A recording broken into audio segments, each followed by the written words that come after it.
अस्सलाम वालेकुम रहमतुल्लाह। जर्मनी के इलाका हाइडेलबर्ग यहाँ पे मौजूद हैं। ये जर्मनी का इंतहाई खूबसूरत और बहुत पुराना शहर है। सामने नहर है और इसका बहुत खूबसूरत व्यू है।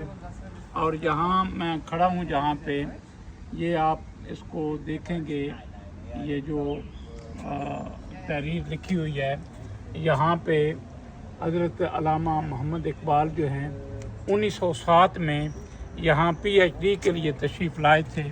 आपका क़याम यहाँ पे इतना लंबा नहीं था, आप सिर्फ यहाँ पे 6 महीना आपने क़याम किया।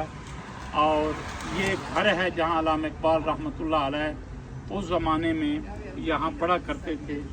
और जर्मन गवर्नमेंट ने एक जो गली है स्ट्रीट वो अल्लामा इकबाल रहमतुल्लाह अलैह के नाम की हुई है।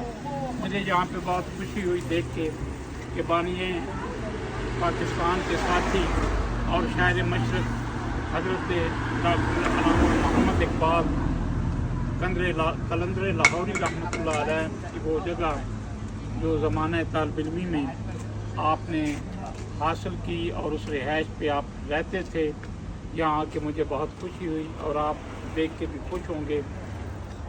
यकीनी तौर पे ये आपको मुख्तसर सा क्लिप बहुत पसंद आएगा। बहुत शुक्रिया।